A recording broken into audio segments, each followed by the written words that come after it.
Much begins with the ongoing war, and we are seeing both sides leaning onto cryptocurrencies. Ukraine asking for donation while rich Russians are trying to liquidate their currency, ruble, as many countries are ending business with Russia.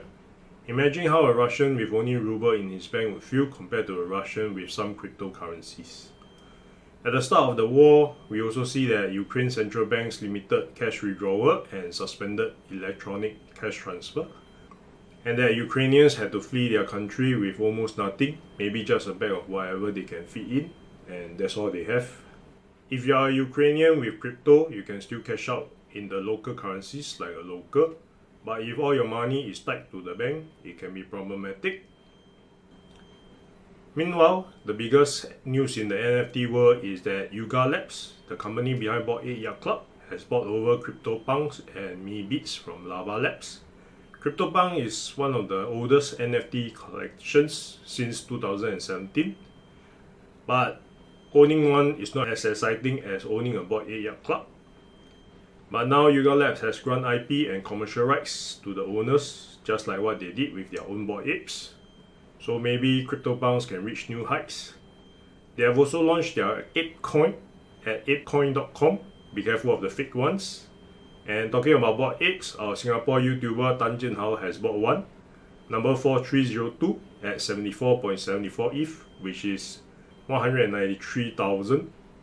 And seems like they are launching their own NFT collection soon.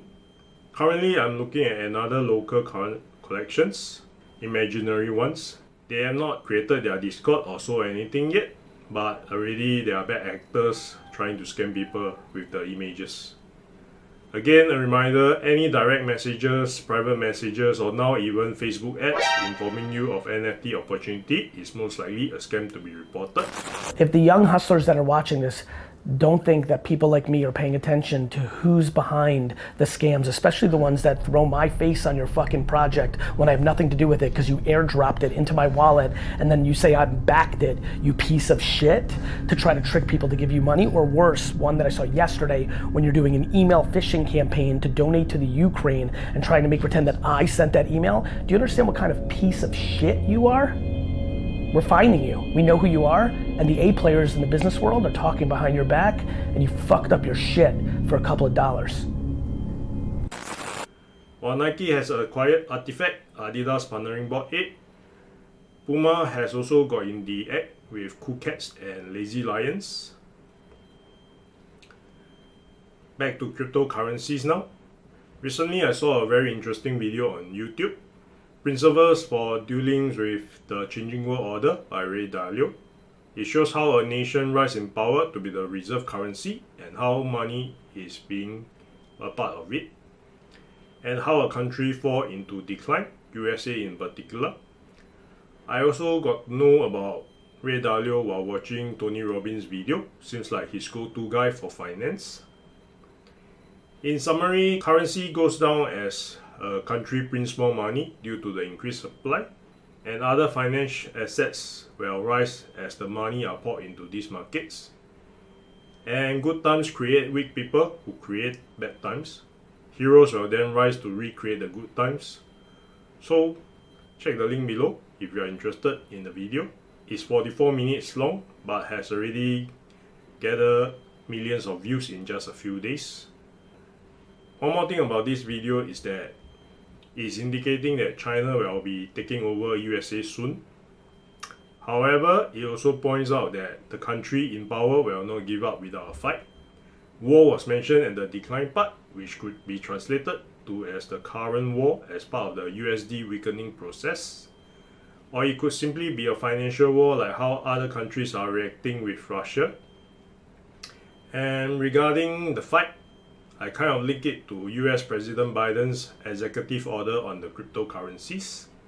Rather than stepping aside for Chinese yuan, I think he's encouraging people to hop on to cryptocurrency as cryptos are neutral. In short, his orders can be summarized into 6 points. First is to protect US crypto users and to ensure financial stability, eliminating illegal activities, crypto crimes, promoting US leadership in technology, going green, and exploring a US central bank digital digital currency. For more details, check on the link below. Also, in line with Jerome Powell's words that it's possible to have more than one reserve currency. It's been announced as a result of the Ukraine war and other disagreements that Russia and China are now moving to trade completely in their currency, no longer using the dollar. And Pakistan has flown in to meet with Russia. There's some talk that they may be part of it. What effect would that have on the U.S. economy if China and Russia no longer use the dollar in certain block trades around the world and with each other? What effect, if any, would it have on our economy? Well, we do benefit from being the reserve currency for the main reserve currency for the world, and that really is because we have open capital accounts and the rule of law, and we have inflation, over a long period of time under control, so that the dollar preserves its value. And so our markets are the most liquid, and it's the place where people want to be. Over time, the question is, if some want to move away from the dollar, what will be the effect on us? I don't think it's something you would feel right away. Over time, they would have to create an economic ecosystem whereby another currency becomes, a better currency for them to use. What we can do is we can make the dollar the most attractive currency by continuing to have the rule of law and open capital accounts and make it an attractive place for people to invest and to use in their businesses. There wouldn't be any short-term effect of that. Over time, though, I suppose it would diminish our status as the reserve currency. It's also possible to have more than one large reserve currency, and there have been times when that was the case, and so it's not really clear.